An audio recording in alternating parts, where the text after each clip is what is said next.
pessoal, vamos então para os nossos estudos de gravitação universal.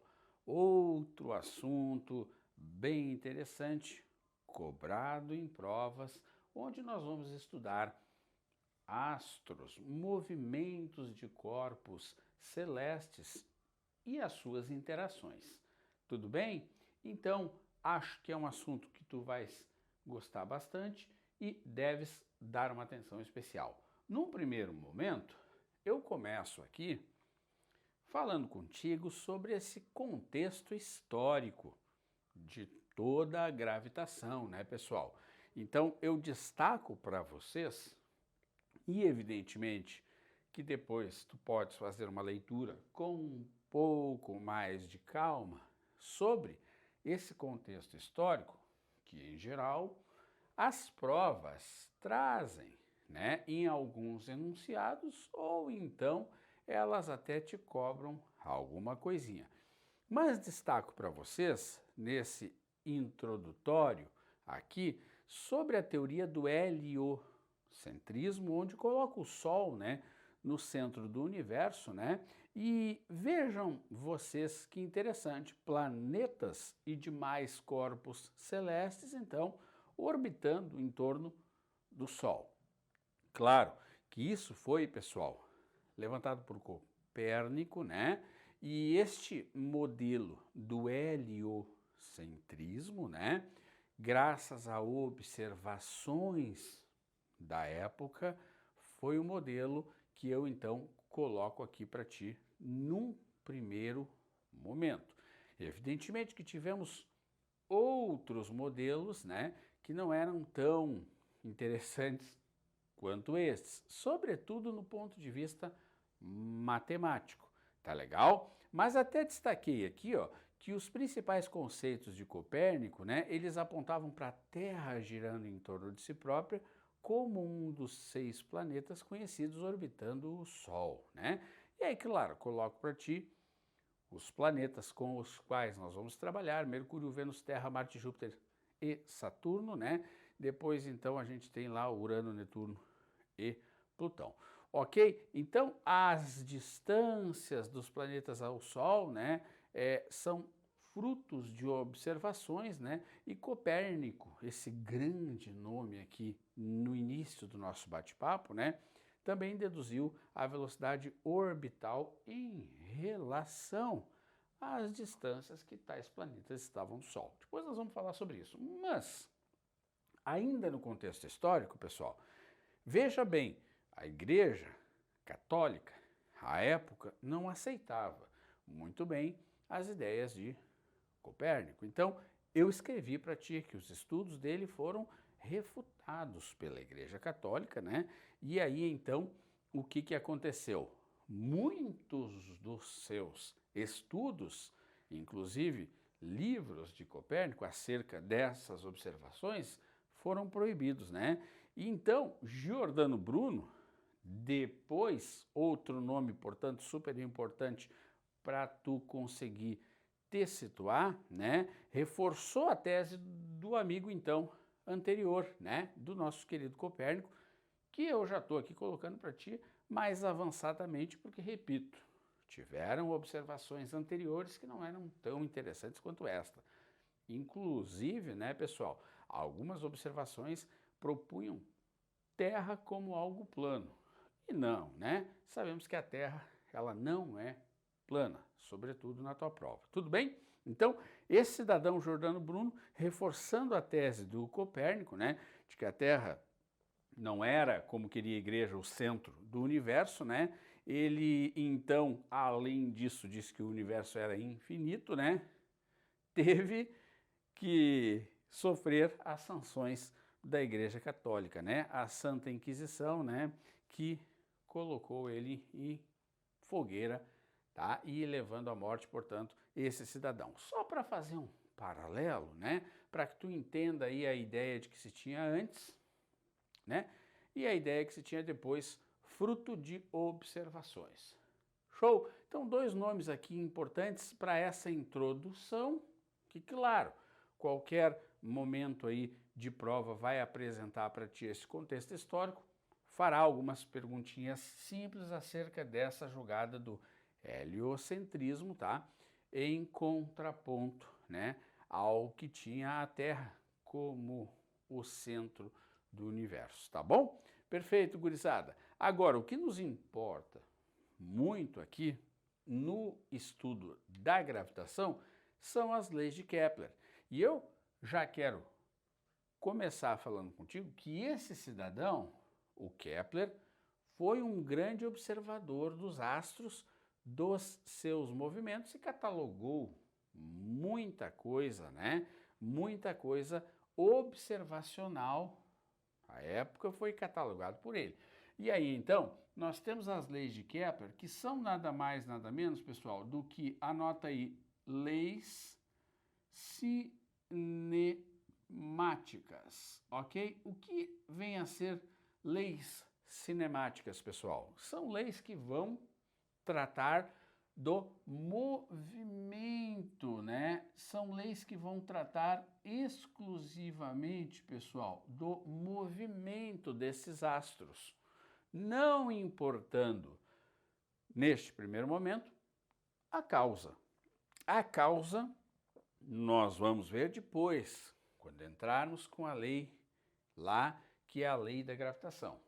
Aí entra a história de Newton nesse contexto. Mas agora, quando estudarmos as leis de Kepler, que são 3 leis, nós vamos aqui focar nas leis cinemáticas, tá? Isso aqui já apareceu, então tu tem que dar uma observada aí de colocar no teu resumo, tá? As leis de Kepler, portanto, são leis cinemáticas. Deixa eu arrumar aqui.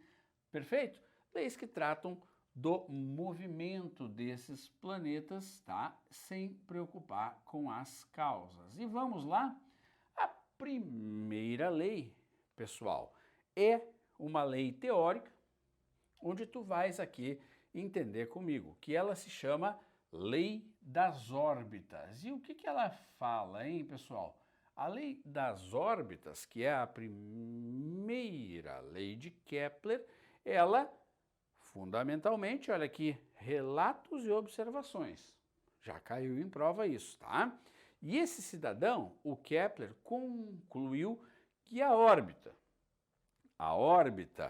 dos planetas em torno do Sol não era perfeitamente circular, mas sim, pessoal, elíptica, tá? Então, o que é uma elipse, né?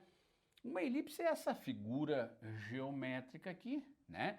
Onde nós teríamos assim, digamos, grosseiramente um círculo achatado, né? E eu tenho aqui a excentricidade da minha elipse, né? E eu tenho aqui na elipse, então, um ponto chamado foco, que é esse ponto aqui, tá? Da minha elipse, né?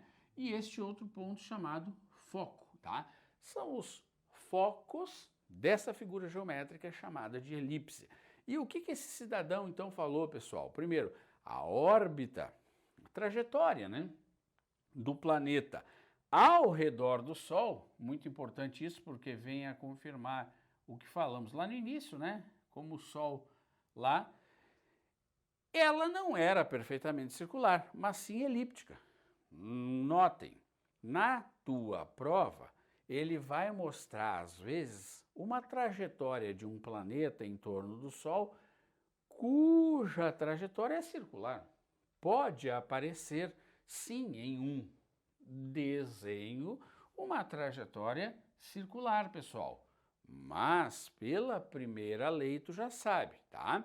Que pela lei das órbitas, a trajetória, o que, galerinha? A trajetória, ela não era perfeitamente circular, mas sim nessa figura chamada de elipse. Está lá o planeta orbitando em torno do Sol. E onde estará o Sol nessa figura geométrica, pessoal? E olha aqui, ó, olha o enunciado bonitinho aqui para tu levar pronto no resumo. Todo o planeta gira ao redor do Sol, descrevendo uma trajetória elíptica em que o Sol ocupa um dos focos. Mas, Dani, eu não entendi o que é o foco. O foco é justamente um local dessa figura geométrica chamada de, muito bem, elipse, tá? Isso aqui é bem tranquilo, pessoal, que tu tens de saber, tens de entender que é uma lei teórica, tá? Onde ele te apresenta isso aqui e pergunta, qual é a lei de Kepler que diz que todo o planeta gira ao redor do Sol, descrevendo uma trajetória elíptica, onde o Sol está em um dos focos? Primeira lei, matei, certo? Então, olha que interessante essa figura aqui, né? Onde eu tenho uma animação do Sol na trajetória elíptica, o movimento do planeta, aquele pequeno pontinho ali que tu consegue acompanhar aí, certo? E eu quero destacar para ti alguns pontos aqui na órbita do planeta que são importantes. Por exemplo, este ponto A é o chamado periélio, pessoal. Ele está perto de P do Sol, portanto ele é o periélio, ponto perto, próximo, P de perto, né? Então, quando o teu planeta estiver aqui no ponto A, ele está no periélio, aquele ponto mais próximo do Sol. E o ponto B, tu já sabes, é o mais afastado, portanto o afélio, não é verdade? E ele se encontrará mais distante do Sol. Tranquilo, né? Uma lei bem teórica, bem de boa, e depois eu quero conversar contigo que essa velocidade com a qual o planeta orbita em torno do Sol não é constante. Depois nós vamos falar sobre isso, tá legal? Então, uma lei simples, uma lei direta, uma lei que tu deves levar pronto para a prova, tá? Deixa eu sair daqui para tu fazer as devidas anotações aí no teu caderno, no teu material, tá? Então, primeira lei, lei das órbitas, tá? Ora, fruto de quê? Fruto de muita observação, né, pessoal? Muita observação desse senhor aqui chamado Kepler, tá bom? Temos também aqui na gravitação um outro cidadão chamado Tycho Brahe, né? Que fez muita observação também, o Tycho Brahe, né? Ele era um cara que também trabalhou e trouxe muitas contribuições, mas a tua prova vai apresentar ele de maneira sossegada para tu poder evidenciar o que efetivamente ele quer que tu coloque na questão. Fechou? Primeira lei de Kepler, redondinha. Vamos lá para a segunda lei de Kepler. Também uma lei cinemática. Como te falei, trata do movimento dos corpos celestes em torno do Sol. Show, né? Também conhecida como o quê? Como é que tu vai levar ela pronta para a prova? Lei das áreas, não é verdade? Tá? Então, olha que interessante, a segunda lei de Kepler, pessoal. Ela vai se apegar na velocidade do movimento do planeta em torno do Sol. Kepler, de novo, a partir de observações, pessoal. Olha o que eu te falei anteriormente. Ele observou que sublinha, essa velocidade não era constante, pessoal. Isso é super importante aqui na lei das áreas, essa velocidade de órbita do planeta ao redor do Sol, onde o Sol ocupa um dos focos da elipse, essa velocidade não era constante. Tudo bom? Tudo tranquilo? Então ele enunciou uma lei aqui, ó, que dizia o seguinte: o vetor que une o planeta ao Sol varre áreas diretamente proporcionais aos intervalos de tempo gastos para descrevê-las. Esse é o enunciado. Um pouco confuso, né? Se tu for ver. Mas deixa eu te explicar para ficar mais simples na hora que tu for fazer tua prova, tá? Imagine o seguinte, pessoal. Imaginem que o planeta ele está orbitando ao redor do Sol, um planeta qualquer. E eu vou marcar ele aqui, ó, neste ponto aqui, tá? Por exemplo, e vou observar ele nesse arco dessa trajetória, vindo até esse ponto aqui. Fechou? Lá no início do movimento, eu ligo uma reta do planeta até o Sol. Pronto. E aqui no fim da análise do meu movimento, veja que ele descreveu esse arco aqui, né, galera? Tá? Esse arco aqui que eu estou chamando de delta S1, tá? Nessa trajetória, ele gastou um tempo delta T1, tá? Para fazer esse trajeto aqui. E aí, então eu pego a posição inicial desse planeta e ligo uma reta até o Sol. Pego a posição final, ligo uma reta até o Sol e observo aqui, galera, que existe uma área que esse planeta, a gente fala, varreu, né? Nesse intervalo de tempo aqui do movimento.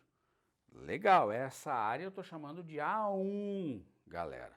Vamos observar agora que, por exemplo, o planeta, eu olho ele aqui, né? E ele vai fazer este movimento chegando até aqui, né? Descrevendo, portanto, um arco delta S2 e gastando para isso um delta T2. Pessoal, quando eu ligo uma reta deste primeiro ponto até o Sol e ligo uma reta desse segundo ponto até o Sol, não é verdade? Eu consigo, então, definir outra área. Ele varre outra área nesse trajeto, que eu chamei de área A2. Muito bem. Galera, o que tu precisa entender, muito importante. Aparentemente, o aluno despreparado vai dizer, estas áreas não são iguais. Mas, pessoal, olha que coisa interessante. A segunda lei fala que a velocidade não é constante. Já vou te adiantar uma informação super importante. A velocidade do planeta, pessoal, ela aumenta quando ele está próximo do Sol e diminui quando ele está afastado. Seria algo assim, ó. Uou, uou, uou, entende? Quando ele está lá no periélio, a velocidade aumenta. Velocidade com que ele faz essa órbita. E quando ele se afasta, pessoal, depois nós vamos ver melhor isso, a velocidade diminui. Ora, a velocidade não é constante. Por isso, galera, ele consegue fazer e varrer áreas iguais em tempos iguais. Se nós dividíssemos essa área aqui, que aparentemente não é igual a essa, mas é idêntica. Se eu dividisse isso aqui em vários quadradinhos e conseguisse dividir isso aqui num papel quadriculado em vários quadradinhos, eu veria que o número de quadradinhos aqui, que compõem a área 1, é identicamente igual ao número de quadradinhos que compõem a área 2. Show? Então aqui, ó, essa segunda lei, pessoal, ela é importante porque tu deves anotar assim, ó, que o planeta, olha aqui, ó, o planeta, né? Na órbita, evidentemente, varre, anota aí, áreas iguais em tempos iguais. Grava isso para a tua segunda lei, que é muito bom, tá? Claro que aqui eu mostro, ó, se tu fizeres a razão da área 1 pelo delta T1, que tem que ser igual, né? A área 2 pelo delta T2, delta T é o intervalo de tempo e A é a área. Como isso é igual? Isso também, né? Como o comprimento de delta S1 é maior que o comprimento de delta S2 e o intervalo de tempo gasto é o mesmo, a gente só pode concluir uma coisa, pessoal, que a velocidade do periélio é maior que a velocidade do afélio. Veja que tu não precisa saber isso aqui na hora da prova, deduzido dessa forma, como está. Mas eu tenho que entender aqui, ó, eu preciso entender que ele varre áreas iguais em tempos iguais. E aí, como é que eu concluo isso? Porque a velocidade do periélio é maior que a velocidade do afélio para justamente conseguir manter a igualdade, tá? No periélio, como eu te falei, a velocidade do planeta é maior. Olha aqui, circula periélio, circula velocidade, circula maior, tá? Ok? Então, a velocidade do planeta aumenta à medida em que ele se aproxima do Sol, tá? Parece algo confuso, mas a prova pega bem de boa contigo na segunda lei. Daqui a pouco nós vamos ver isso aí, tá bom? Tá tranquilo? Tá sossegado? Aqui uma figura apenas ilustrativa para tu entender que quando nós estamos aqui, quando a Terra está aqui no afélio, tá? Aqui eu coloquei em outra configuração, né? No afélio, que é afastado, nós estamos aqui no mês de julho. Essa é a distância, detalhe, esse K é minúsculo, tá? Quilômetros é com K minúsculo. E quando nós estamos lá no periélio, perto do Sol, né?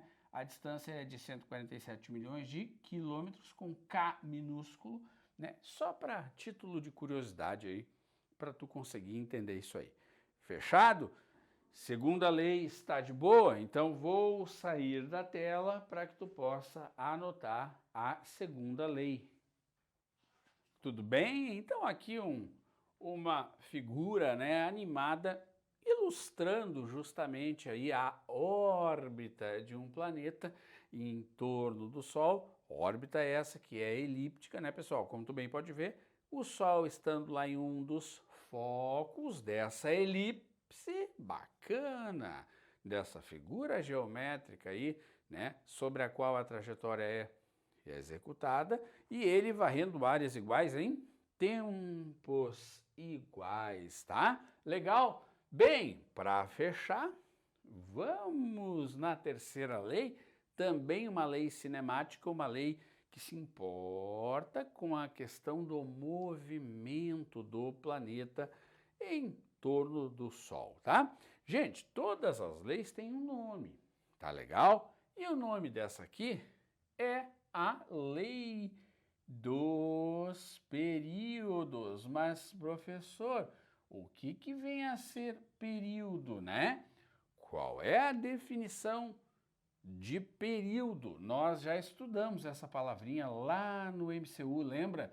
Período, então, anota só para relembrar, né? O que é período? É o tempo gasto para executar uma volta completa. Pronto. Nesse caso, o planeta em torno do Sol. Bem tranquilo, tá bom? Tempo gasto para executar uma volta completa. Como é que a gente vai simbolizar o período? Um T maiúsculo. Agora, olha que interessante, né, gente? Além de outras deduções, como eu digitei para ti, o Kepler, ele notou que quanto mais longe do Sol o planeta, mais tempo demorava para dar a volta completa. Claro, o Sol está aqui, né? Se eu tenho um planeta próximo, ele vai, pum, fechou, completou a volta, tá aí o período desse planeta tal. Se ele está mais longe, ó, ele demora mais tempo para dar a volta completa. Maior é o seu período. Isso foi observado pelo nosso amigo Kepler. Opa, vamos voltar aqui. Tudo bem? Então, olha só, pessoal. Então, o que eu quero que tu observe? Com base nos períodos de translação dos planetas e as chamadas distâncias médias entre ele, ou melhor, entre eles e o Sol, isso aqui, galerinha, distâncias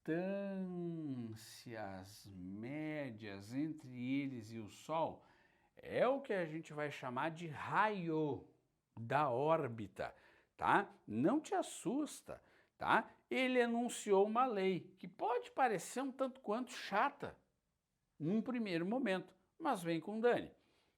O quadrado do período de translação de um planeta ao redor do Sol é diretamente proporcional ao cubo, né? Então, cuidado, quadrado e cubo da distância média entre esse planeta e o Sol. Olha as duas maneiras de escrever. T ao quadrado igual a K, que é uma constante, já já a gente fala sobre ela, vezes R cubo. Pessoal, eu posso também escrever período ao quadrado dividido pelo raio ao cubo é igual a um valor constante. Já vou te mostrar como é que a gente vai chegar nesse valor constante. Então, espera aí, o que é o T? É o período, é o tempo gasto para determinado planeta, galerinha, dar uma volta completa em torno do Sol. Show! O que é o R, professor? É o raio médio da órbita. Ai, Dani, raio médio da órbita, tô com medo. Nada mais, nada menos do que a distância média entre o planeta e o Sol. Cada planeta tem a sua distância. Agora, tu quer ver por que dá K? Vem para cá. Olha aqui, Mercúrio, Vênus, Terra, Marte, Júpiter, Saturno, Urano, Netuno, tá? As distâncias, galera, destes planetas até o Sol é o que a gente chama de raio médio da órbita. Show! Mas como é algo muito grande, a gente vai medir em unidades astronômicas. Show? Tranquilo? Não te preocupa, porque se ele quiser que tu faça algum cálculo, ele vai te dizer quanto vale uma unidade astronômica em quilômetro, por exemplo, tá? Agora olha que interessante, temos aqui o período em anos terrestres.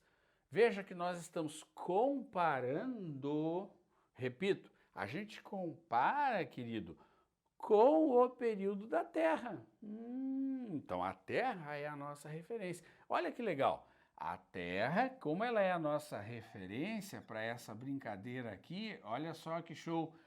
O raio médio da órbita dela é 1. O quê, Dani? Uma unidade astronômica.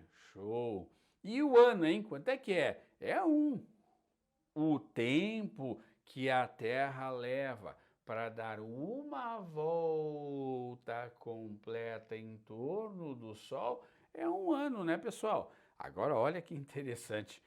1 do período, ó, olha o período lá, olha o período, olha o período. 1 ao quadrado dividido por 1 ao cubo dá quanto? Dá 1. Ah, interessante. Dani, faz para Mercúrio? Vou fazer. Pega o período de Mercúrio, olha lá, ó. Mercúrio, como está mais perto, demora menos, 0,241 de ano terrestre. Se eu pegar esse período, 0,241, e elevar ao quadrado, e dividir pelo raio, pela distância que Mercúrio está da Terra, 0,387 ao cubo, olha quanto é que vai dar, gente, 1,00, que é 1, né? E isso para qualquer planeta, gente. Olha aqui, Vênus vai dar 1, Marte vai dar 1, Júpiter vai dar 0,999, que é 1, em aproximação, né, que nós podemos trabalhar. Saturno, se eu fizer a continha, gente, pegar o período 29,46, elevar ao quadrado, dividir por Saturno, 9,539, ao cubo vai dar quanto, queridos? Vai dar 1. Então, tu já entendeu que essa equação, ela está dizendo que o período ao quadrado dividido pelo raio médio ao cubo vai me dar sempre o valor 1. Show de bola, tá? E importante o quê? Tu não te assustar quando vires essa equação, porque muitos alunos se assustam. Prof, a tabela preciso decorar? Evidentemente que não.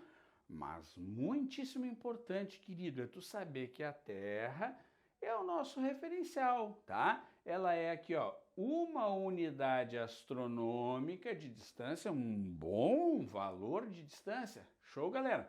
E um ano terrestre. Então, a referência, o comparativo, vai se dar sempre com a Terra. Show? Tranquilo? Se fizéssemos para Urano, 1. Se fizéssemos para Netuno, 1. A ideia é essa, pessoal. Tudo bem? Tranquilo? Então, primeira lei de Kepler, lei das órbitas. Segunda lei de Kepler, lei das áreas. Terceira lei de Kepler, lei dos períodos, cada uma com a sua respectiva propriedade que tu vais colocar no resumo, vais estudar. A parte teórica disso, galera, é sempre muito cobrada,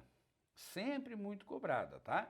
Só vou enfatizar aqui, para não passar em branco, que nas questões teóricas ele vai querer colocar para ti período sobre raio médio. Cuidado, é período quadrado sobre raio cubo. Dani, estou preocupado com esse raio cubo, esse raio médio da órbita. A propósito, a URGS já chamou esse raio médio da órbita, pessoal, de P. Só para tu lembrar na hora de alguma questãozinha, tá? A URGS já chamou esse raio médio da órbita de P. Dani, o que é o raio médio da órbita? É um raio médio? Né, pessoal? Porque a gente está numa elipse.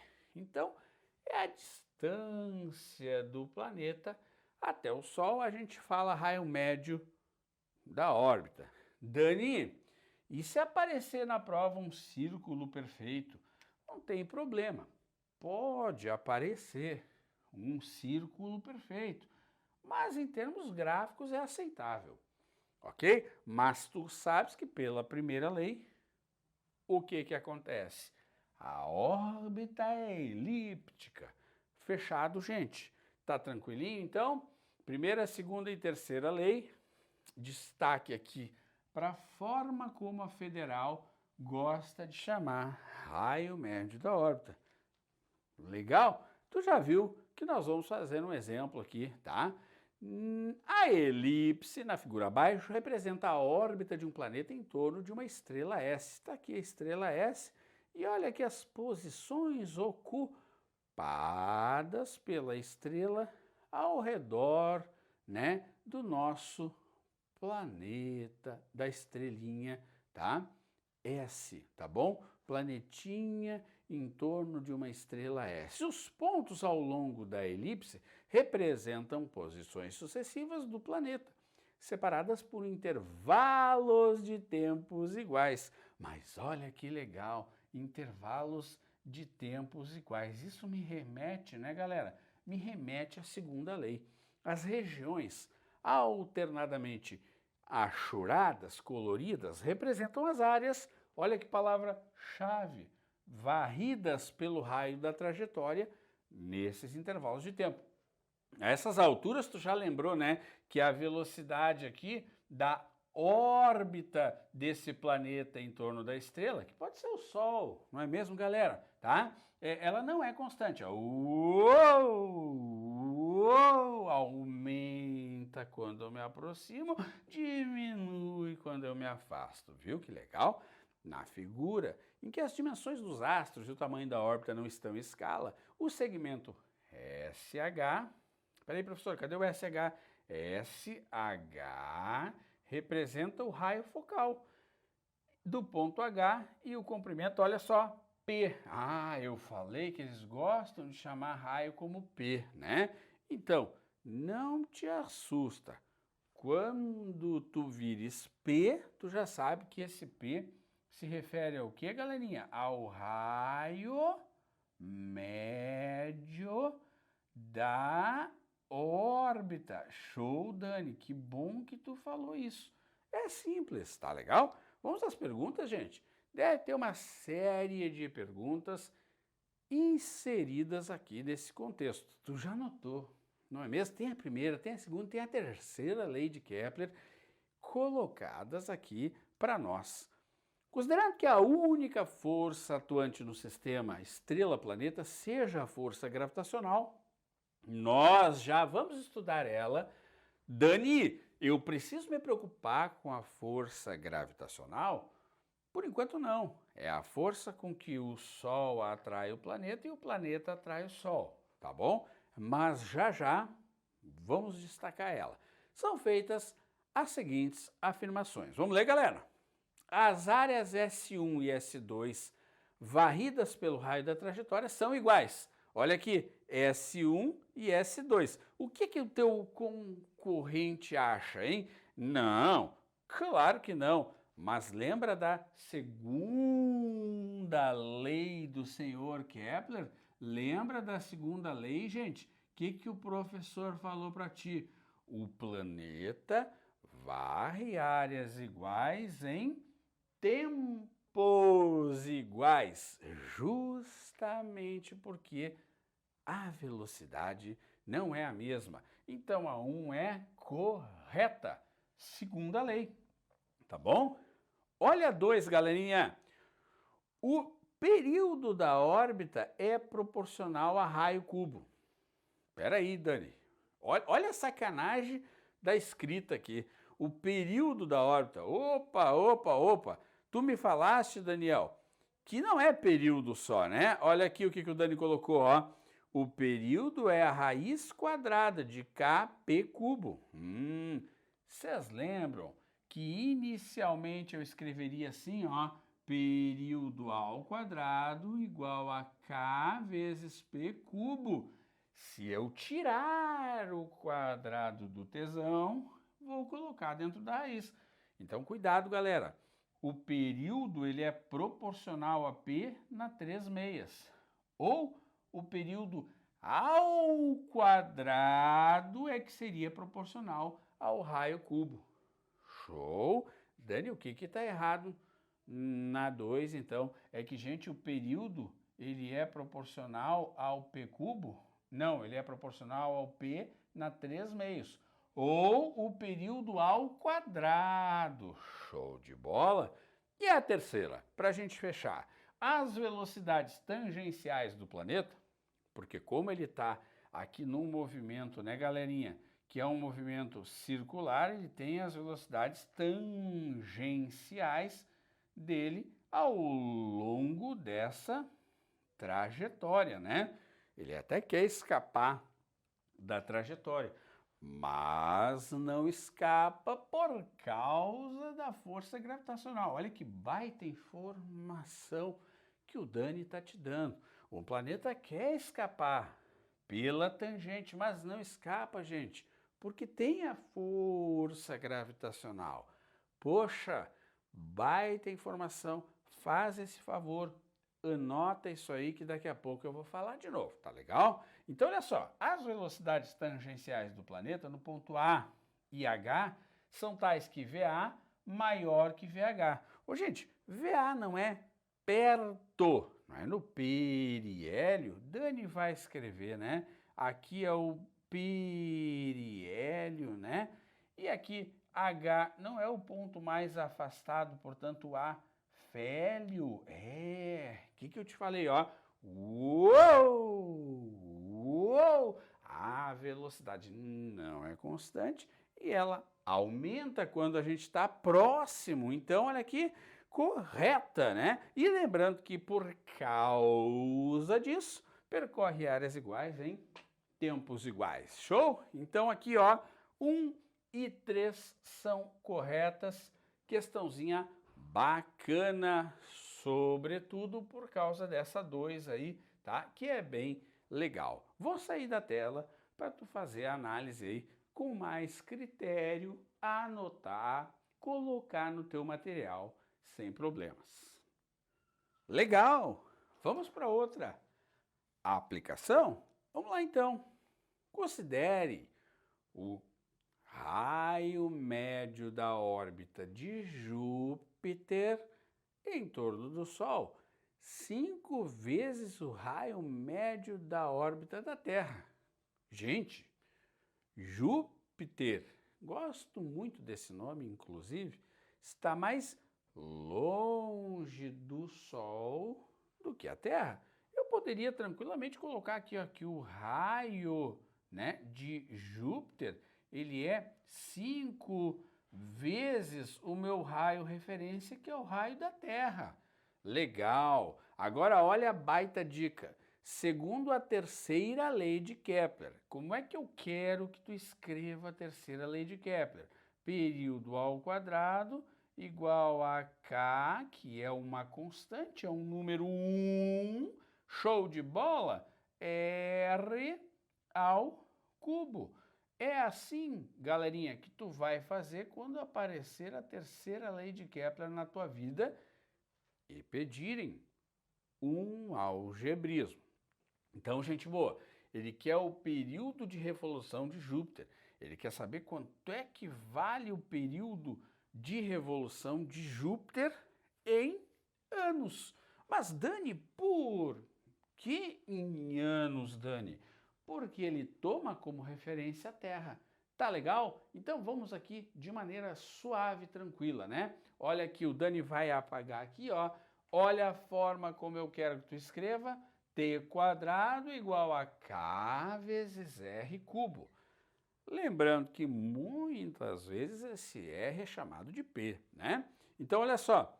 T ao quadrado, que é o que eu quero saber, o T de Júpiter, né, gurizada? É igual a 1 vezes, olha que fácil, basta tu colocar este valor aqui, que é o número de vezes que é maior, no lugar do R. Olha que tranquilidade.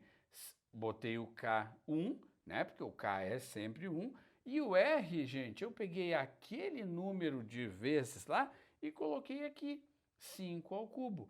T de Júpiter ao quadrado igual a 125 e, evidentemente, T de Júpiter igual a raiz de 125, que por aproximação, tu sabe que vai dar 11 o quê? 11 anos, fechou? Então, é muito simples quando aparecer um tipo de questão que envolva o cálculo com a terceira lei de Kepler. Pega esse valor aqui, que é o número de vezes, que é maior do que o da Terra, neste caso, e coloca lá no valor do R, ó. Tu vais achar o período de Júpiter, que é aproximadamente 11 anos, letra B. Ok? Show! Bem suave, bem tranquilo. Anota, pega a resolução aí, pausa o vídeo. Muito bem, tá certo? Galerinha, então é isso que nós temos de saber. Parte teórica, sem sombra de dúvida, muitíssimo importante, né? Mas saber mexer também com o algebrismo vai ser relevante. Feito 1, 2, 3 leis de Kepler, observacionais, leis cinemáticas, formatei, resuminho na mão, ok? Aí agora, eu te falei no início da aula que as leis de Kepler são leis cinemáticas, elas se preocupam com o movimento dos planetinhas em torno do Sol. Não quero saber o porquê, mas o Sir Isaac Newton, né, com toda aquela ideia estabelecida pelo Sr. Kepler, formulou uma lei. O Newton é o cara da lei, né? A chamada Lei da Gravitação Universal, pessoal. Marca aí no teu resumo. Show! E olha agora que interessante. O que essa lei faz, meus amigos? Essa lei, essa sim, explica. Aí que show! O movimento dos astros no universo. Show! E ela é válida, galera, para dois corpos, olha aqui, quaisquer. Não precisa ser planeta. Não precisa ser astros. Ela é uma lei válida para qualquer corpo. Show! Bacana! Então, olha só. Imaginem vocês essa esfera, que pode ser um corpo celeste, né? E deixa eu marcar aqui bem o centro dessa esfera, né? E que está este centro da esfera até o outro centro da outra esfera, uma distância R. Dani, pode ser D? Pode, eu vou até colocar aqui, ó, ou D, tá? Então, as distâncias que se encontram os centros dos corpos, pessoal, a gente chama de R ou D. Um corpo, para diferenciar do outro, eu chamei de Mzão e o outro Mzinho. Galera, o que esse cidadão chamado Sir Isaac Newton formulou? Uma lei super importante que os senhores vão botar aí no post-it, gravar e, pum, colar na parede. Matéria atrai matéria. Show! Matéria atrai matéria com uma força de intensidade que é o quê? Diretamente proporcional ao produto das massas, mas inversamente proporcional ao quadrado da distância, tá? Entre os seus centros. Legal? Bom, eu vou aqui então te mostrar como é que a gente vai escrever essa famosa lei do senhor Kepler. Olha aqui, F igual Gzão vezes. Eu posso botar aqui, ó, M1, M2 ou Mzão, Mzinho, tanto faz, tá? Dividido por D ao quadrado. Ô, galera, olha que interessante. A força, olha aqui, a força, ela é diretamente proporcional ao produto das massas, ou seja, quanto maior, gente, quanto maior for esse produto, maior vai ser a força. É isso que quer dizer diretamente proporcional, né? Aqui, ó, pessoal, se cresce isso aqui, vai crescer isso aqui, tá? É a primeira coisa que a gente estabeleceu lá. Agora, esta força gravitacional, vou botar um Gzinho aqui assim, ó, tá? Para chamar de força gravitacional, ela é, olha só, inversamente proporcional ao quadrado da distância. Muito cuidado. Quer dizer o que, meus amigos? Quanto mais distantes estiverem os centros dos corpos, né? Quanto mais distante, quanto maior a distância, menor será a força gravitacional. Mas, Dani, e o Gzão? Estou preocupado com aquele Gzão, Dani. O Gzão, gente, é uma chamada constante gravitacional. Para fins de conta, se tu precisar fazer o algebrismo para chegar num valor de força em newtons, tá? Tu vais precisar usar esse G 6,67 vezes 10 na menos 11 newton vezes metro quadrado por quilograma quadrado. Ui! Mas é muito difícil do cara te pedir para tu calcular o valor dessa força. Show? É muito difícil. Estas relações aqui são bastantes cobradas, tá? São muito cobradas, são bastante cobradas, tá legal? Então, ó, a força em newton, aqui é constante gravitacional, massa do corpo 1 vezes massa do corpo 2 dividido pelo quadrado da distância entre os corpos. Detalhe,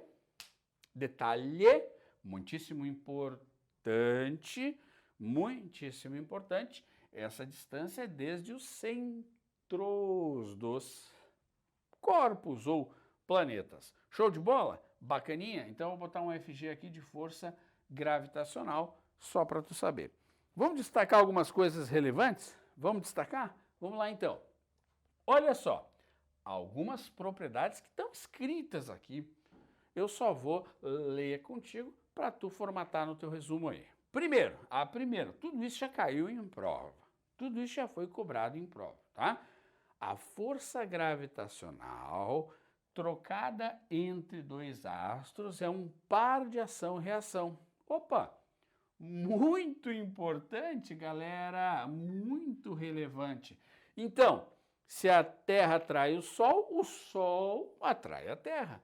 Ah, Dani, quer dizer então que, peraí, se eu tiver aqui a Terra, não é verdade, pessoal? E aqui, ó, a Lua, que é o nosso satélite natural, né? Notem que a Lua está orbitando ao redor da Terra, galera. Mas ela, lembra que eu te falei? Ela quer sempre escapar, né? Ela quer sair pela tangente, mas não sai. Por causa de quem? Da força gravitacional. A força com que a Terra atrai a Lua é em valor numérico. Em número, tá, gente? Igual à força com que a Lua atrai a Terra. Por isso, nota, ela quer escapar, mas ela não escapa. E aí vai haver sempre este movimento na trajetória aqui aproximadamente circular, justamente por causa disso. Então, resumidamente, por que a Lua não cai na Terra? Né? Por quê? A tendência dela no movimento circular, entre aspas, em torno da Terra, é escapar pela tangente, por inércia. Mas existe uma força gravitacional que a Terra atrai a Lua e a Lua atrai a Terra. Estas forças, pessoal, são ação e reação.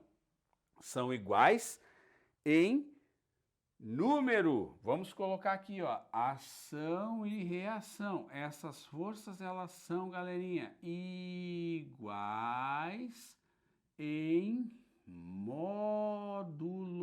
Eu poderia até escrever força Terra-Lua em módulo igual módulo de força Lua-Terra, né? Módulo das forças, elas não são iguais, não. Porque uma está apontando da Lua para a Terra, né? Faz de conta que essa tampinha é a Lua-Terra, e a outra está apontando da Terra para a Lua. Elas têm sentidos opostos, mesma direção e mesmo módulo.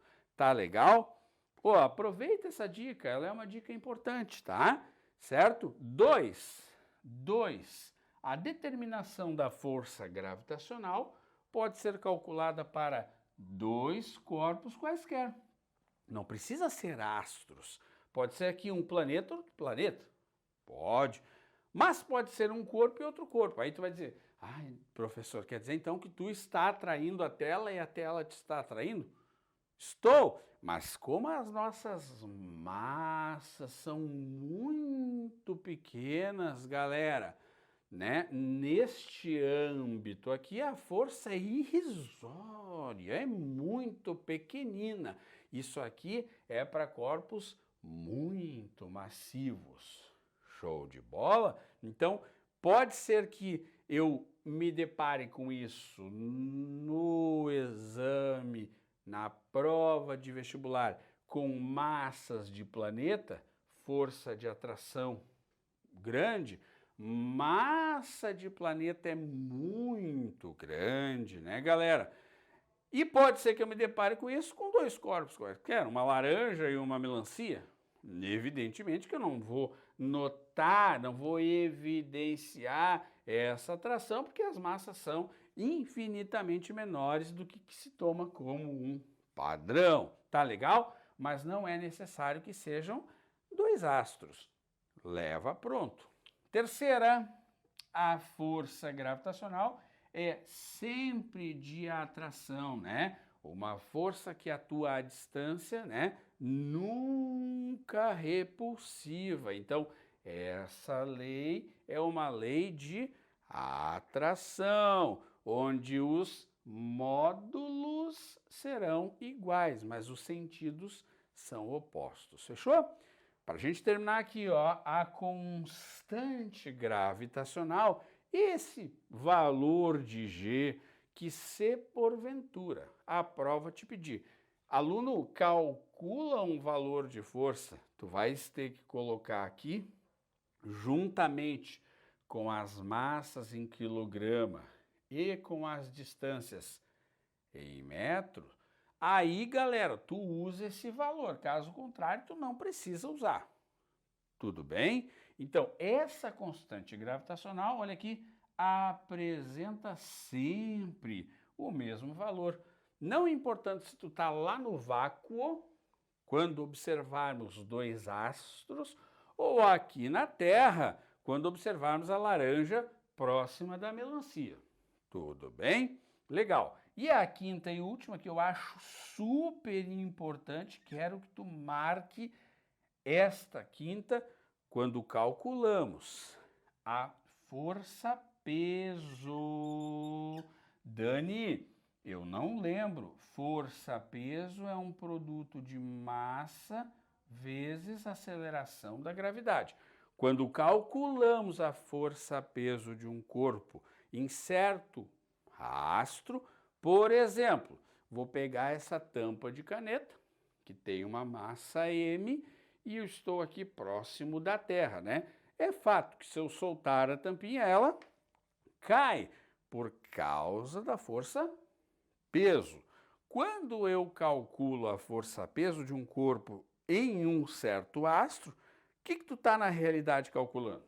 A força de atração gravitacional entre a minha tampinha e o astro. Show? Muito importante essa última, muito importante, já caiu em prova. Anota, tá? São aqui detalhes importantes sobre essa lei da gravitação do Newton. Vou sair da tela para que tu possa anotar. Tudo bem? Tudo certo, então? Leva prontas essas observações sobre a força gravitacional. Show? Pois bem, pessoal, vamos aplicar, vamos mostrar aqui como é que isso aqui já apareceu. Como eu te disse, é muito complicado e muito difícil de ele pedir para tu calcular um valor de força X newtons. Ele vai querer que tu monte uma relação. Na maioria dos casos, 2 corpos, M1 e M2, estão separados por uma distância d e interagem entre si com uma força gravitacional F. Muito bem, já vi que o negócio é força gravitacional. Se duplicarmos o valor de M1 e reduzirmos a distância pela metade, o que vai acontecer com essa força gravitacional entre eles? Pessoal, olha a técnica para isso aqui. A força original, a F1, que existe antes de eu mexer nas massas ou antes de eu mexer nas distâncias, está aqui, está na lousa. F1 igual a Gzão, Mzão, Mzinho, D quadrado. Dani, posso escrever M1 e M2 sobre D quadrado? Pode, não tem problema nenhum, tá? Agora, olha a força 2, aqui ele está propondo para mim com as modificações. Olha só, a força 2 é Gzão, que eu não mexo. Olha só, duplicou a M1, eu chamei M1M, 2Mzão sobre M, e reduziu a distância pela metade. Então, D sobre 2, tudo ao quadrado. Olha que importante isso, gente. Tudo ao quadrado. Este quadrado vai aqui e este quadrado vai lá, ó, super importante. Vamos rearranjar isso aqui. Força 2 igual Gzão, 2Mzão, Mzinho sobre, ó, aqui embaixo o que que resulta? D quadrado sobre 4. Show! Este 4 do denominador vai subir, pessoal, multiplicando. Olha que interessante que o Dani fez aqui. 4, já trago tudo para frente do Gzão, tá? Para facilitar a tua continha. 4, que sobe multiplicando, vezes 2, Gzão, Mzão, Mzinho, sobre D quadrado. Agora, quanto que é 4 vezes 2, galera? É 8, não é? 8, o que sobrou aqui? Gzão, Mzão, Mzinho, sobre D quadrado. Observa o que é Gzão, Mzão, Mzinho sobre D quadrado. O que é toda essa parcela aqui? Olha lá, ó, Gzão, Mzão, Mzinho sobre D quadrado. Gzão, Mzão, Mzinho sobre D quadrado é exatamente a minha força 1. Então eu mato.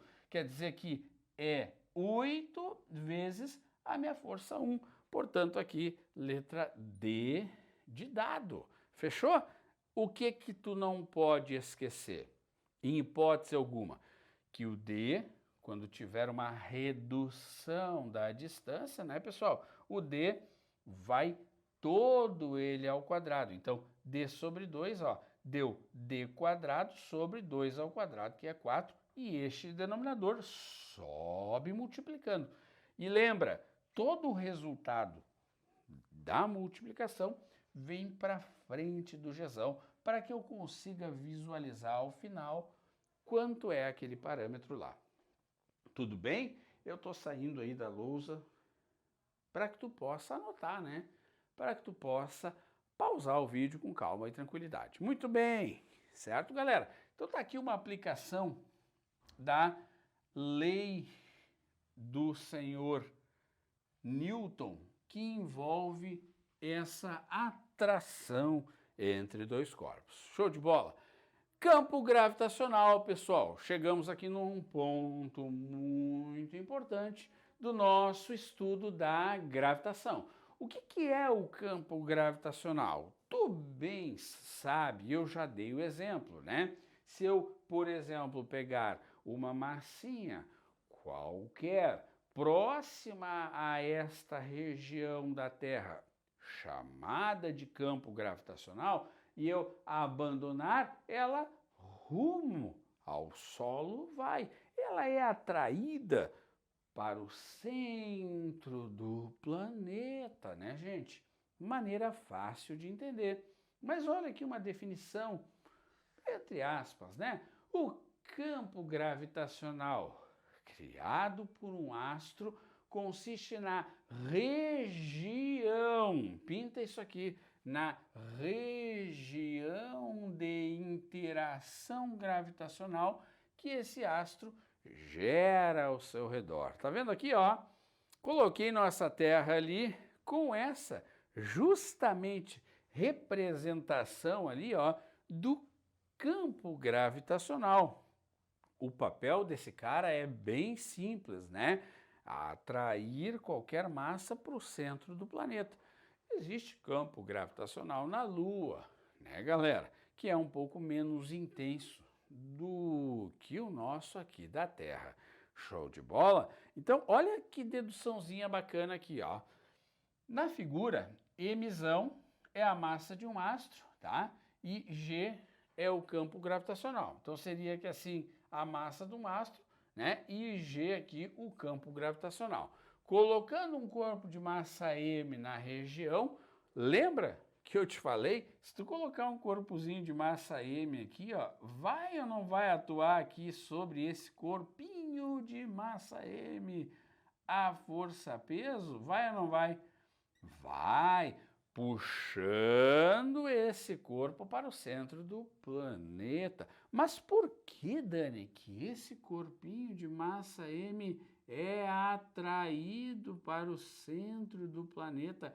Gente, simples, porque ele está numa região de campo gravitacional. Show, tá? Então, é fato que vai haver uma interação, né? Tá? E aí eu quero te mostrar aqui, ó, quando eu faço aquilo que eu acabei de passar aqui, ó, colocar esta massa M na região de influência do planeta, ou, se tu quiser, na região de campo gravitacional, olha o que acontece, galerinha.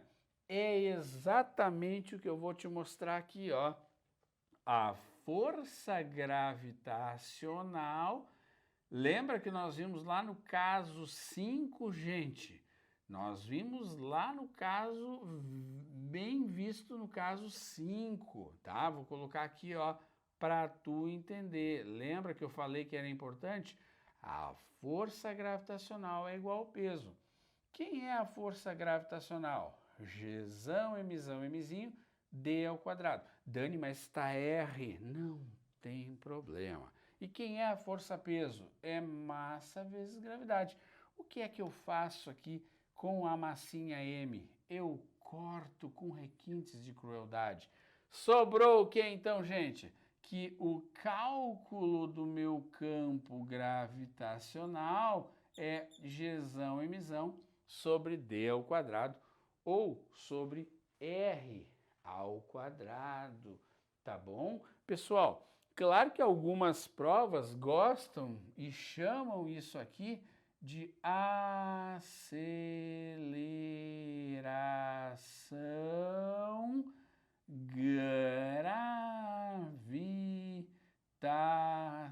gravitacional de um planeta.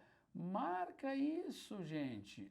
A gente chama de gravidade, né? Vulgarmente falando, mas na tua prova ele vai pedir para tu fazer um comparativo de acelerações gravitacionais, por exemplo, da Terra para com outro planeta. Agora, é interessante que essa aceleração, né, galera, ela é uma taxa, né, de variação da velocidade. Ela mostra, nesse processo de atrair o corpo para o centro do planeta, ela mostra, né, galera, como é que vai variar a velocidade desse corpo, né? Aqui na Terra, o nosso G, né, o nosso G da Terra, ele é de aproximadamente 10 metros por segundo ao quadrado, na superfície, né? Mas a gravidade, ou melhor falando, a aceleração gravitacional da Lua é 6 vezes menor, pessoal. É 1,6 metros por segundo ao quadrado. Então tu nota, né, que a forma como um corpo solto de uma determinada altura vai mudando a sua velocidade aqui na Terra é de 10 metros a cada segundo. 10 metros por segundo, né, a cada segundo. Veja, uma taxa de variação considerável. 10 metros aumentaria, no meu exemplo, né, soltar um corpo do alto de um edifício livre de resistência do ar, ele aumentaria a velocidade de 10 metros por segundo a cada segundo. Se o experimento fosse na Lua, ele aumentaria a sua velocidade, se solto de uma determinada altura sem resistência do ar, 1,6 metros por segundo a cada segundo, né? Tá? Isso é para tu ter uma ideia, então. Essa equação determina a intensidade do campo gravitacional de qualquer astro em qualquer ponto do seu espaço ao seu redor. Agora, te liga que aqui existe uma coisa importante, né? Esse valor do G, ele é diretamente proporcional à massa do teu planeta, né? E o G, isso aqui eles gostam de cobrar, é inversamente proporcional à distância ao quadrado. Aqui temos um problema a ser observado. Olha para esta figura que eu coloquei a Terra, coloquei o centro da nossa Terra e levei um cidadão para a superfície, aproximadamente uma distância do centro de 6.000 quilômetros, tá? Que é o raio da Terra, correto? Aqui, pessoal, na superfície a gravidade, ou se tu quiser, a aceleração gravitacional é 9,8 metros por segundo ao quadrado. À medida em que eu me afasto da superfície, olha aqui, ó, fui para 13.000 quilômetros de altura, né? Interessante que o referencial é o centro do planeta, né? Então, ó, eu meço 13.000 quilômetros em relação aqui, mas eu me afastei da superfície do planeta. Cuidado, né? Eu já tenho um valor de R aqui, que é a minha distância do centro da Terra até a superfície. Olha aqui, a 13.000 quilômetros, né, pessoal? 2,5 a 19.500 quilômetros daquele nosso referencial, 1,1 metro por segundo. Então, nota que é verdade, né? À medida em que aumentamos esse distanciamento, diminuímos aqui o nosso valor de G. Olha lá, ó, distância ao centro da Terra. Fechou, que é o nosso referencial, né, galera? Tá? A 26.000 quilômetros. Olha a nossa gravidade, galera, 0,7. Quase que uma ausência de gravidade ali. Tudo tranquilo? Muito importante tu anotar isso aí, tá? É muito importante tu anotar isso aí. Galera, no entanto, aqui a gente sabe que a Terra ela é esférica, né? A Terra ela é esférica, né? Mas ela tem uma questãozinha interessante. Ela é achatada aonde? Nos polos, não é mesmo? Ela então é levemente achatada, que assim, ó, nos polos, né, galera? Tá? Ora, este achatamento aqui, vou colocar um asterisco, que se dá nos polos, ele faz com que o quê? O que acontece ali em termos de raio, pessoal? Hein? Né? Aqui a gente vai ter raios diferentes em relação ao meu polo e ao meu equador. Show? Tá? Então, eu quero que tu anote ali que o raio dos polos, vamos colocar aqui assim, ó, portanto, deixa eu colocar com uma outra canetinha, o raio lá nos polos, ele é o quê? Em relação ao raio do Equador, hein? Raio lá no polo, ele é o quê? Ele é menorzinho, né? Como tu bem pode ver aqui, ó, do que o raio do Equador. Ah, interessante, professor.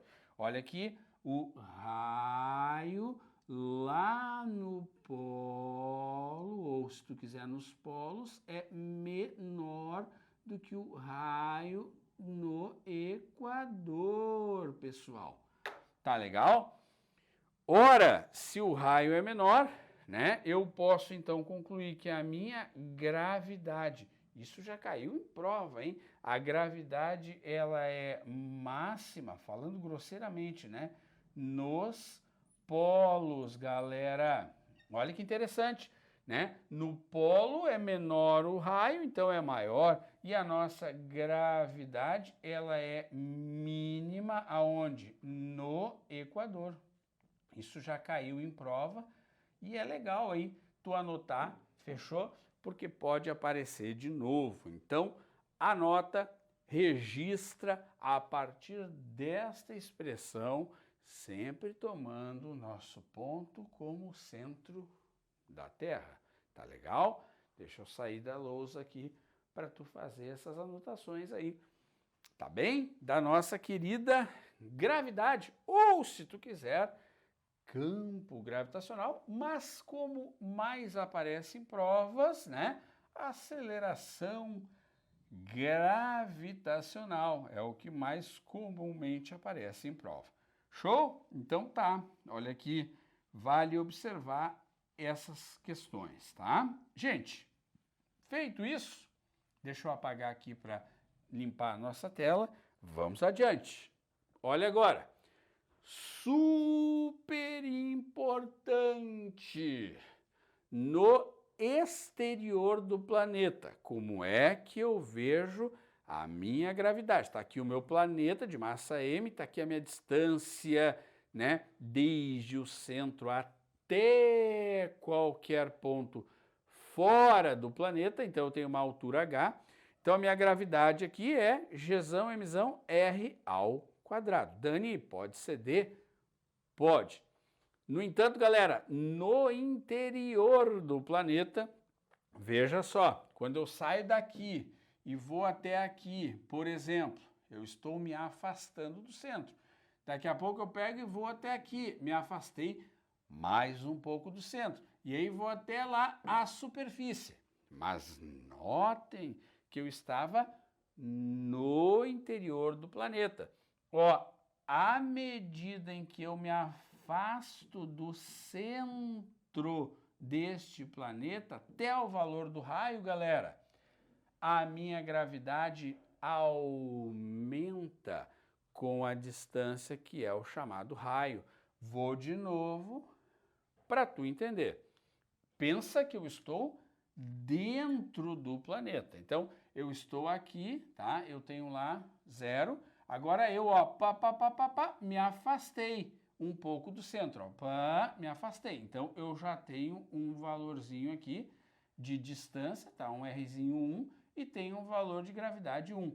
Vou me afastar um pouquinho mais, ó, olha agora, me afastei mais, ó, vou ter aqui, por exemplo, um raio 2, né? E já vou ter aqui uma gravidade 2. Vou me afastar mais, ó, quase lá na superfície, mas ainda estou dentro do planeta. Então aqui, ó, olha lá, já vou ter aqui um raio 3 e uma gravidade 3, até que eu chego na superfície. Cheguei na superfície.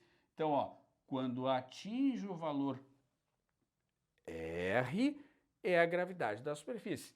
Pessoal, dentro do planeta, quanto maior for o meu raio dentro do planeta, maior será o valor do meu G. Depois, aí cheguei aqui na superfície e vou me afastar, aí o que acontece? À medida em que eu me afasto, o meu G decresce exponencialmente. Show? Baita informação sobre a aceleração da gravidade dentro e fora do planeta. Pouquíssima gente sabe isso aqui. Tudo bem? Anota, vou sair da lousa para tu fazer o registro dessa informação que é super relevante. Muito bem, pessoal. Mais um ponto interessante do nosso estudo da gravitação são os corpos em órbitas circulares, tá? Isso aqui serve, por exemplo, para um satélite que está orbitando determinado planeta, ou até mesmo para um satélite natural, como a Lua, em órbita ao redor da Terra. Aqui é bem simples, pessoal. Só eu trago para ti, tu tens no teu material aí, essa observação que é relevante, onde eu digo que o movimento que a Lua faz, como eu disse anteriormente, ao redor da Terra, é uma combinação de duas grandezas físicas, pessoal. Como a gente já falou anteriormente, né? A força e a velocidade, que vão, então, determinar essa órbita, olha aqui, praticamente circular, tá? Como eu te falei, a Lua quer sempre escapar daquela órbita, mas existe lá a força gravitacional, né, em comum, a Lua em relação à Terra e a Terra em relação à Lua, né, esse para-ação e reação, que assegura, portanto, a trajetória circular, praticamente circular, né? E essas órbitas, pessoal, elas podem ser, como eu disse aqui, categorizadas conforme a associação com o corpo que circundam, né? Então, isso aqui é bem legal de tu saber. Eu posso ter uma órbita chamada de geoestacionária, tá? Ela vai ter lá um formato circular, ela acontece pontualmente em cima da linha do Equador, já veremos, né? Na região de latitude zero, né? Eu posso ter uma órbita heliocêntrica, né? A órbita que acontece em torno do Sol, certo? Asteroides, cometas, enfim, isso é textual. A órbita polar, né, pessoal? Que é aquela que se dá em cima dos polos, já tu vai ver, né? Corpos celestes em cada uma das suas rotações, né? A órbita vai ter um declive semelhante a 90 graus. Então é uma órbita que vai de um polo a outro polo. Satélites fazem isso, né? E a órbita equatorial, né? Que quando a rota do satélite quer, seja ele artificial ou natural, vai estar perto da linha do Equador, tá? Isso aqui só para tu ter a ideia dos tipos de órbita com as quais a gente vai trabalhar aí, tá? Eu vou até sair da lousa, né, para te mostrar, para tu ver como é que funciona essa ideia aí. Tudo bem? Legal. E aí, aqui de corpos em órbitas, vale a pena a gente falar de algumas propriedades do movimento. Super tranquilo, isso está aí no teu material, né? Lembra que eu te coloquei, ó, se a força de atração entre Lua e Terra deixasse de existir, por inércia, pessoal, a Lua escaparia, né, em movimento retilíneo e uniforme. Então, notem vocês que existe aqui, nesse movimento praticamente circular, uma força, né, de interação Terra-Lua, Lua-Terra. A Lua quer, pessoal, escapar pela tangente. Dada essas forças, né, a gente tem a trajetória circular, aqui a aceleração centrípeta atuando ali, né? Então, por inércia, seria essa a tendência. Isso aqui já foi questão de prova, inclusive, né? Se a força gravitacional deixasse de existir, qual seria a trajetória seguida pela Lua, né? Pela tangente, por inércia, movimento retilíneo uniforme, tá? De novo aqui, para que a Lua se mantenha na órbita ao redor da Terra, a velocidade adequada deve ser mantida. Caso contrário, se a velocidade for maior, ela pode escapar da atração, ou, se a velocidade for menor, ela pode espiralar e acabar colidindo, pessoal, com a Terra, tá? Essa 2 também já foi questão de prova. Agora, a força gravitacional que eu tenho aqui no movimento circular, nós já estudamos o movimento circular, né, pessoal? A resultante aqui no movimento circular é a força centrípeta.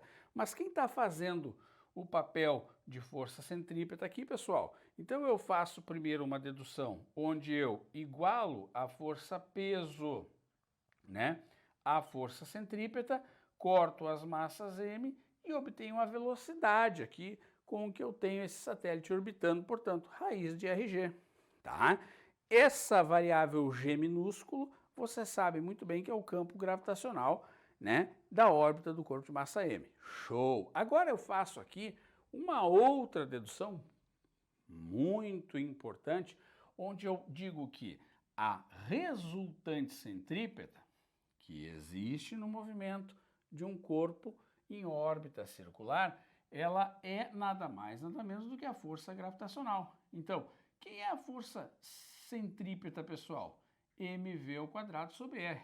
Quem é a força gravitacional, pessoal? Gzão, mzão, mzinho, r ao quadrado. O que eu posso fazer? Cortar as massas, né? Cortar um r com outro r.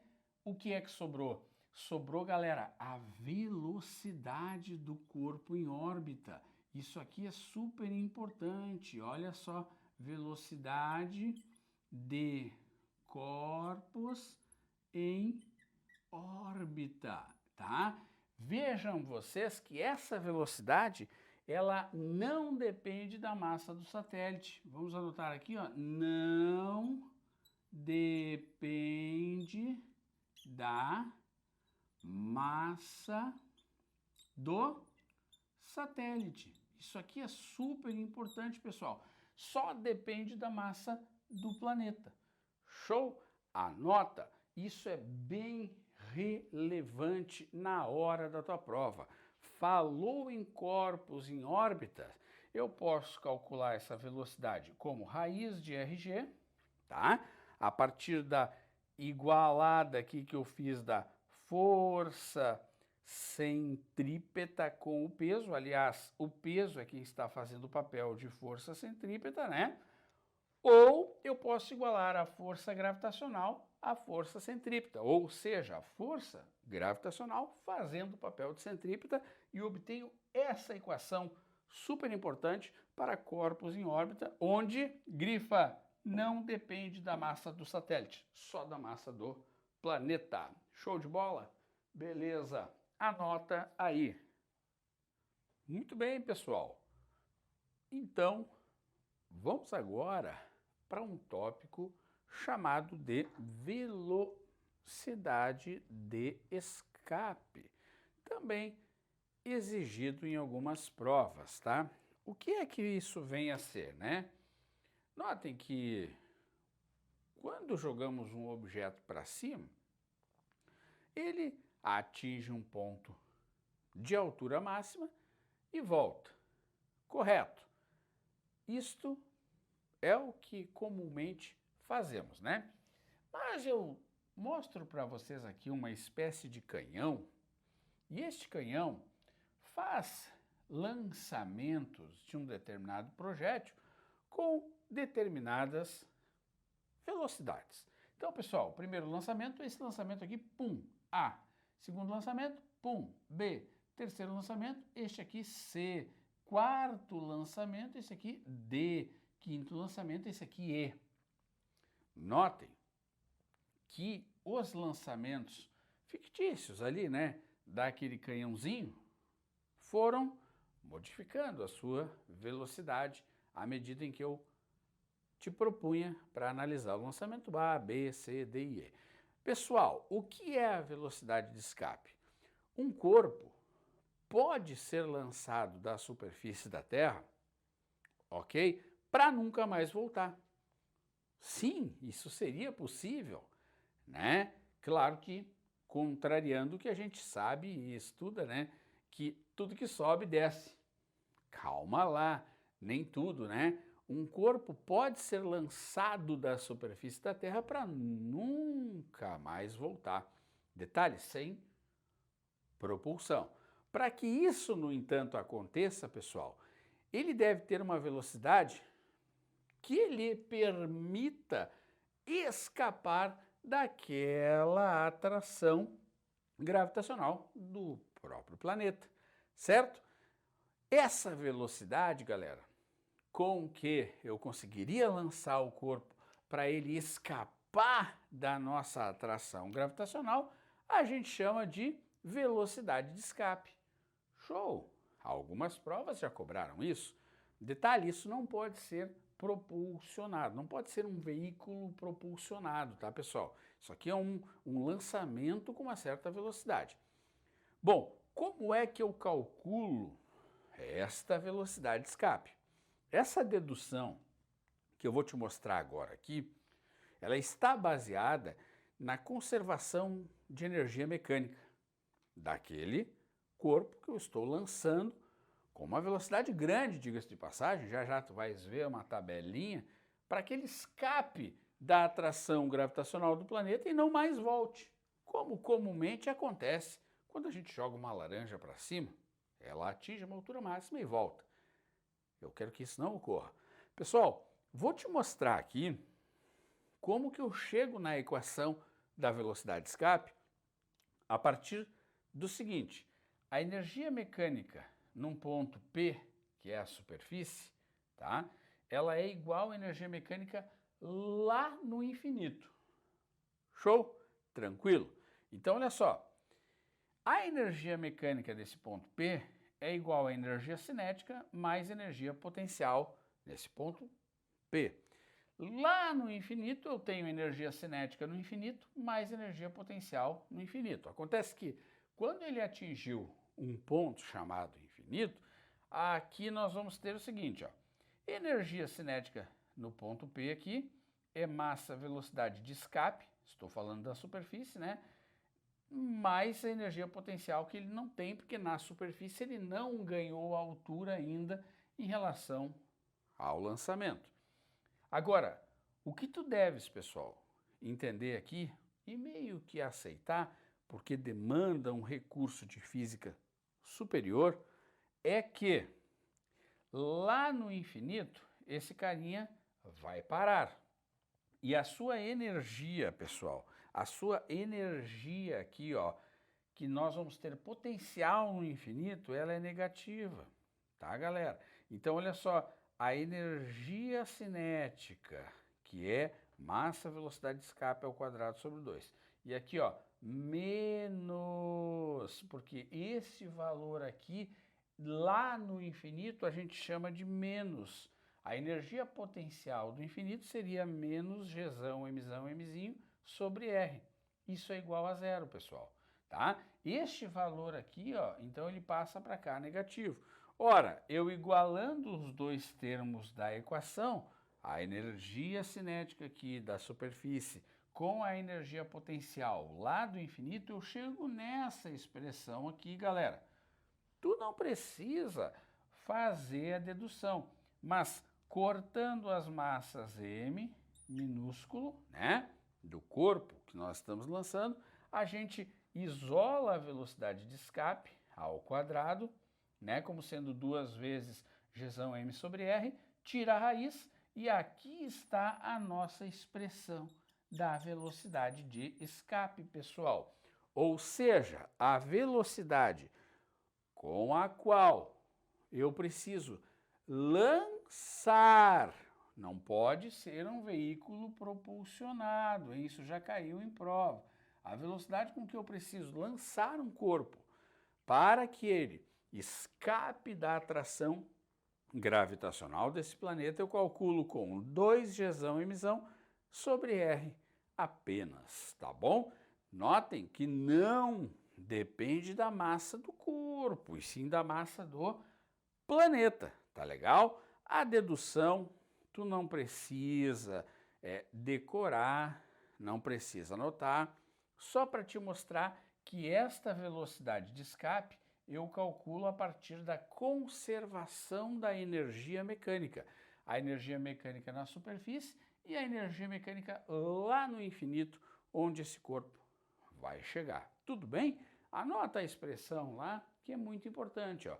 Velocidade de escape raiz quadrada de 2 Gzão Mzão sobre R, tá bom? Tudo certo? Então temos que tomar um cuidado aí, que isso pode aparecer sim numa prova, né? Sobretudo perguntando algo aqui em termos da equação, né? E em termos qualitativos sobre a equação. Eu tenho visto muito pouco, pessoal, alguém pedir para tu fazer uma conta dessa velocidade de escape, tá? Raro de aparecer. Bom, aqui eu mostro para ti, né, o astro, a massa, o raio e a velocidade de escape de alguns astros importantes. Por exemplo, na Lua, pessoal, a velocidade de escape é de 2,38 km por segundo. Este seria o valor, né, de lançamento aí, né, de um corpo para que ele conseguisse escapar da superfície da Lua. Na Terra, olha aqui, ó, 11,2 km por segundo. Em Júpiter, 59,2 km por segundo. E no Sol, pasmem, 618 km por segundo. Que absurdo, né?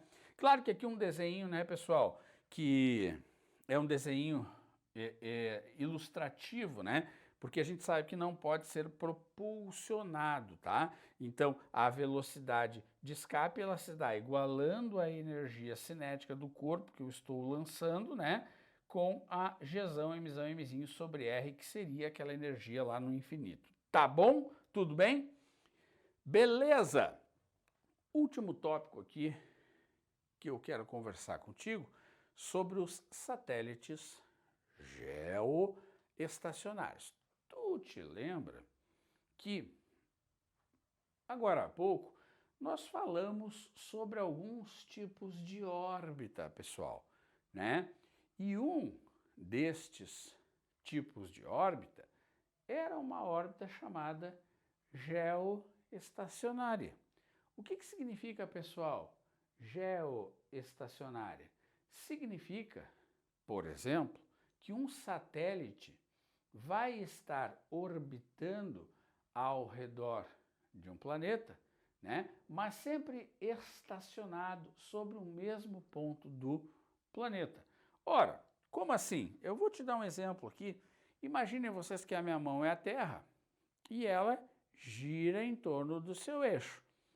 Este satélite, pessoal, que está em órbita geoestacionária, ele vai girar junto com a Terra, ou seja, não vai acontecer um movimento nem de afastamento, nem de aproximação, nem de ele girar na frente da Terra, né? Nem de se atrasar em relação ao giro da Terra no seu próprio eixo.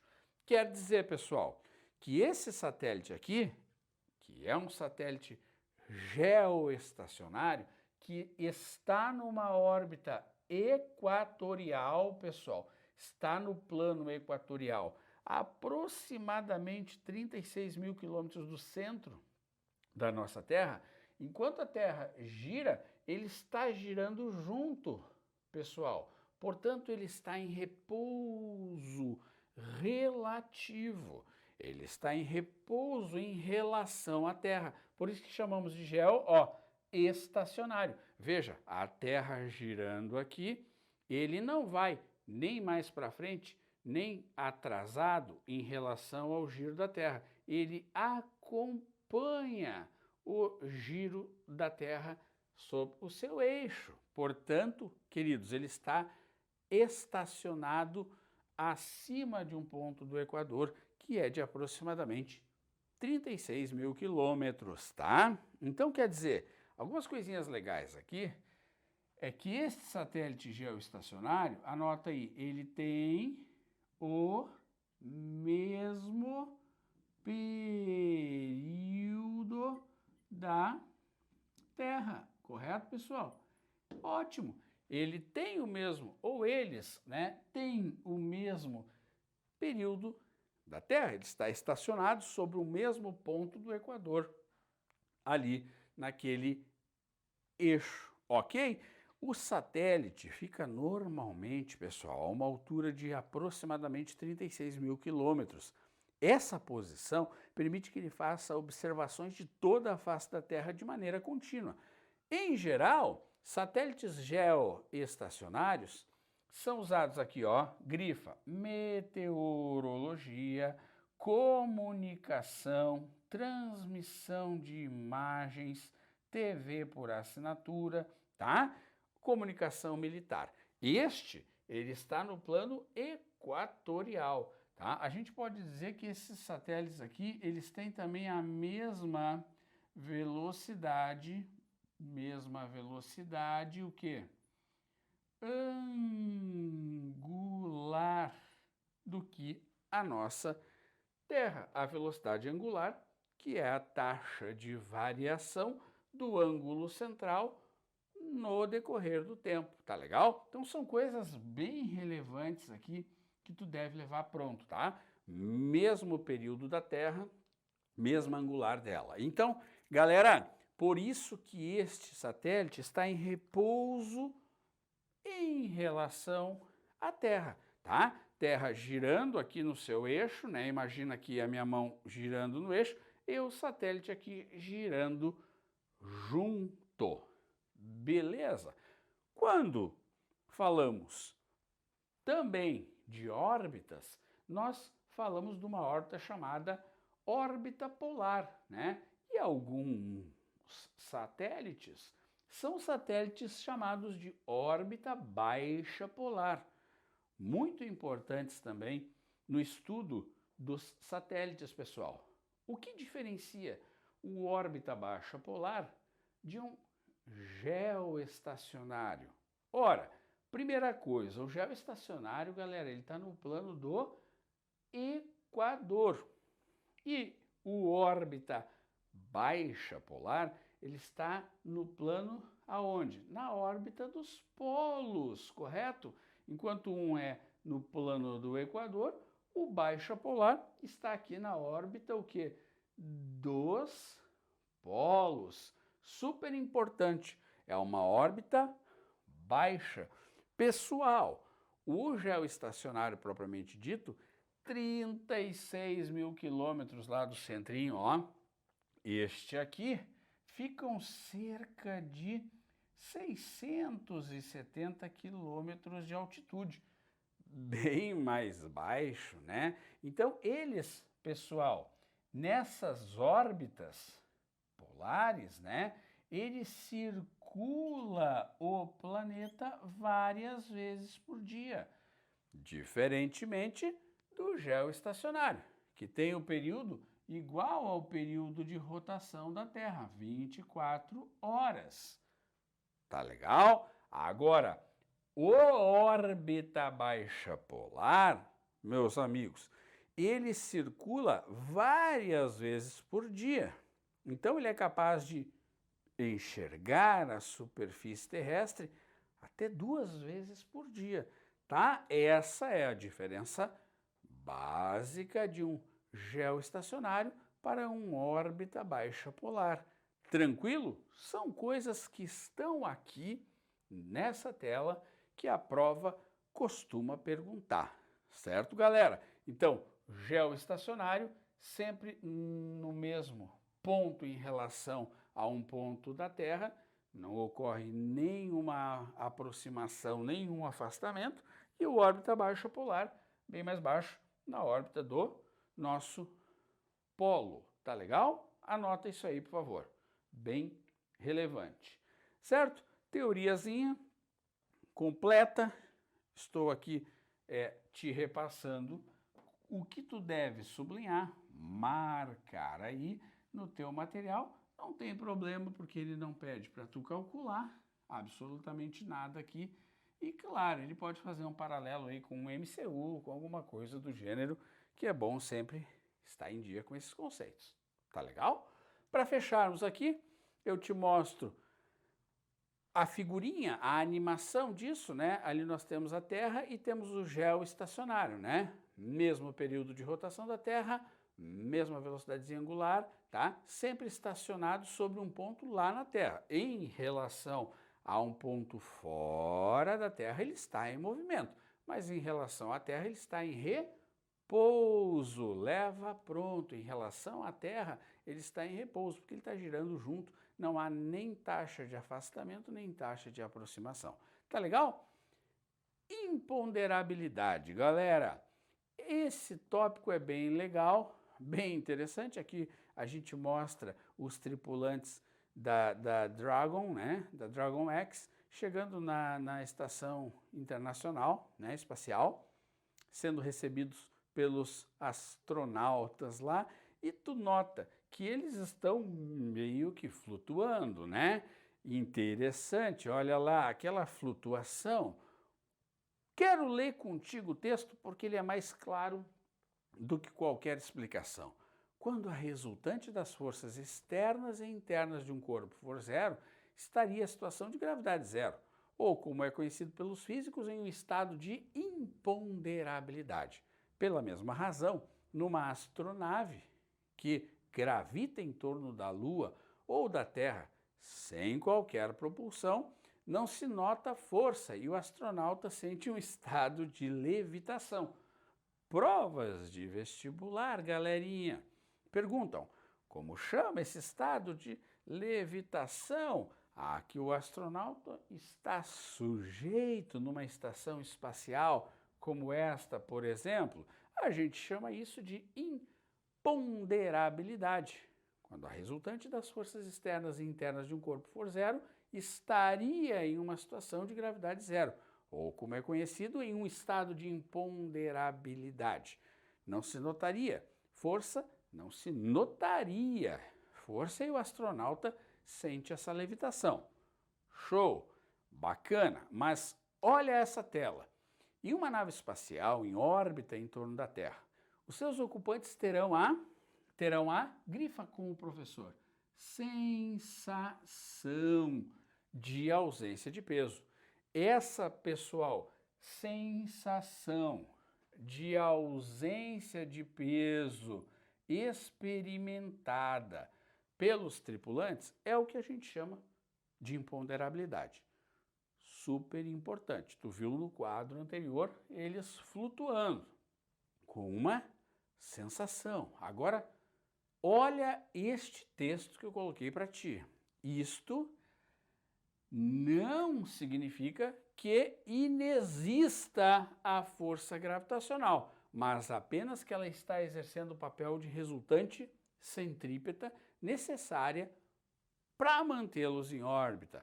A cada instante, a nave e os ocupantes, assim como alguns objetos lá dentro, né, pessoal, possuem o mesmo vetor velocidade. Então, todos caem, entre aspas, né, em direção à Terra, tá?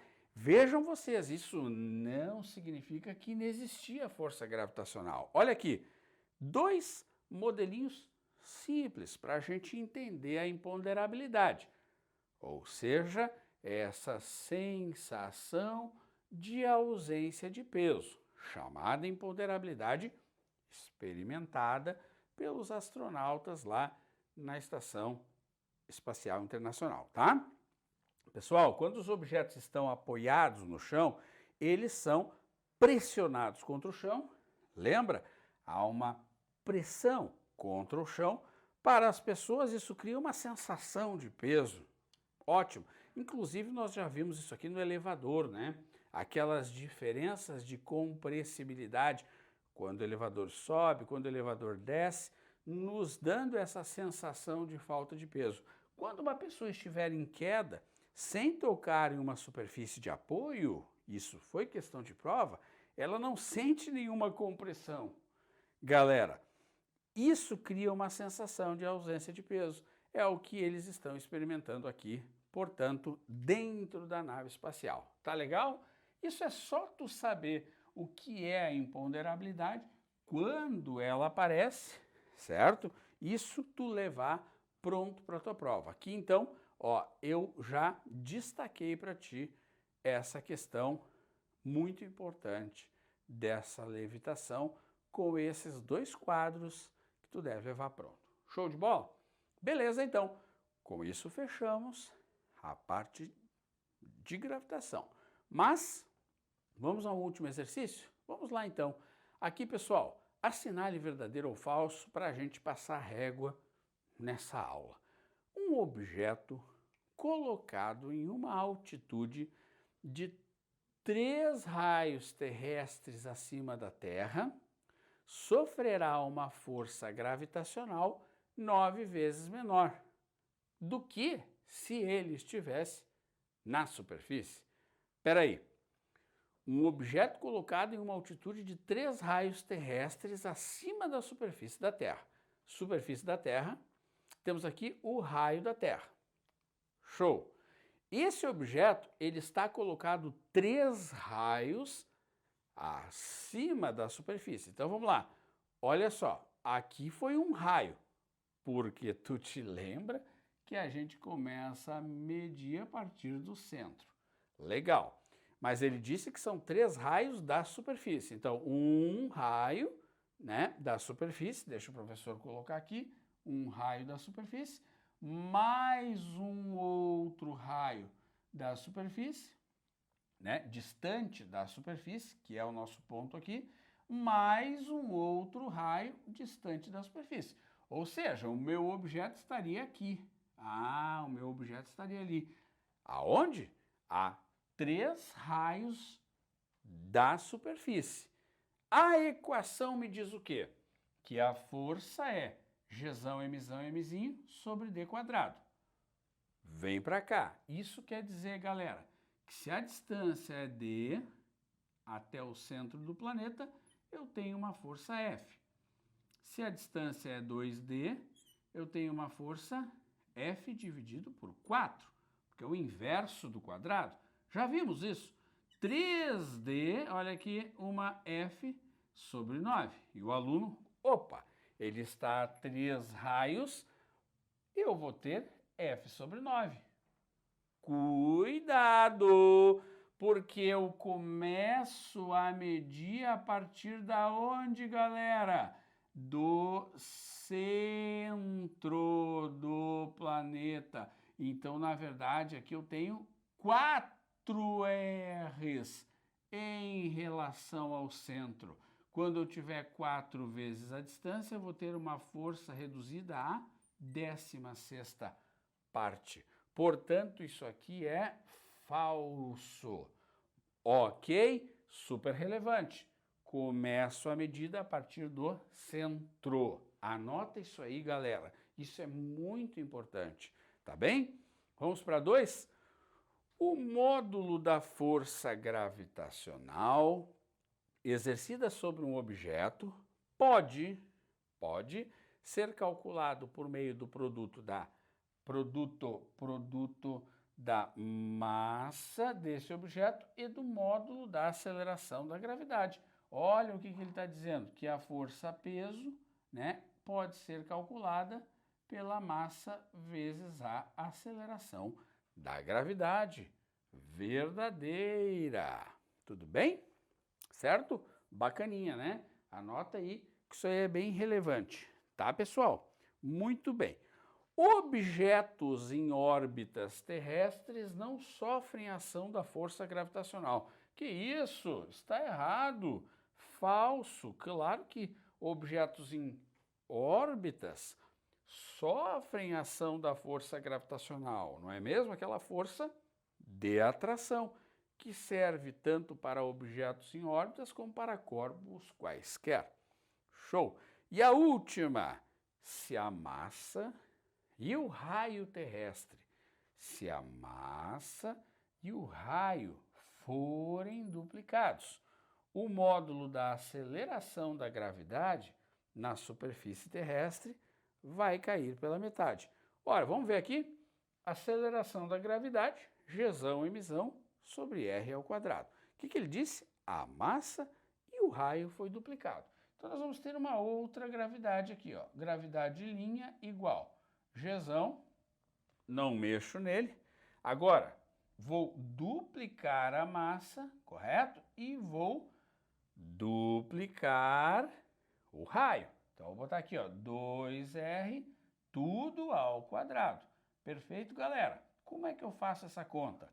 Vou passar esse 2 aqui para frente por uma questão de estética. Então, vai ficar 2 Gzão emissão sobre, aqui o nosso querido quadrado vai lá no 2, vem aqui no R, né? Lembra dessa matemática.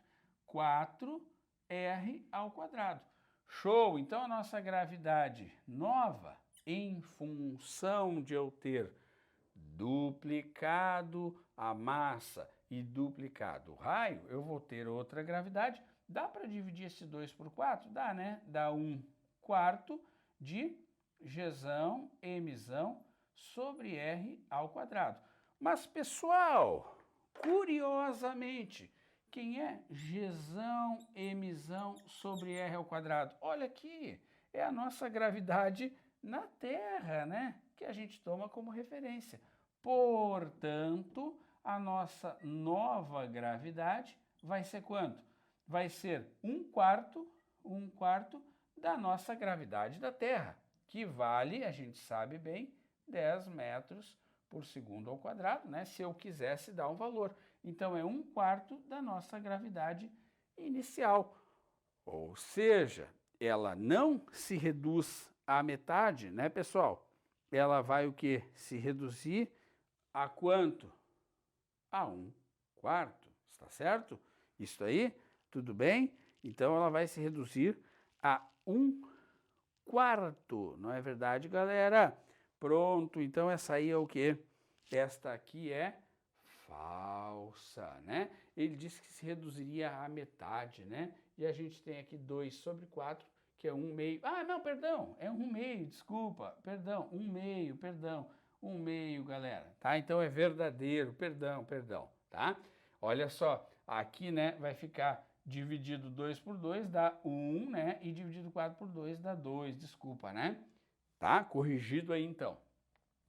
Portanto, fazendo aqui o algebrismo, nós vamos então chegar a 1/2 de g. Ou seja, pessoal, a nova gravidade, ela é a gravidade inicial dividida por 2. Show? Então, só recapitulando esse último aqui, tá? Se a massa e o raio terrestre forem duplicados, eu vou mexer na massa, vou mexer no raio e vou algebrizar isso aqui de modo a achar o parâmetro inicial ali, ó. Então, eu vou ter uma fração, que é 1/2, né? Como bem a gente já fez aqui, estava aqui, né? E este fator é o fator inicial. Se ele quisesse o numérico, bastaria eu, então, no local do g da Terra, colocar 10 e dividir por 2. Show? Tranquilo? Gravitação universal. Pessoal, as 3 leis de Kepler, a força gravitacional, o campo gravitacional, a velocidade de corpos em órbita, velocidade de escape, imponderabilidade e algumas questões. Estuda, revisa, dá uma atenção especial para esse conteúdo que sempre aparece em prova. Um abraço do Dani.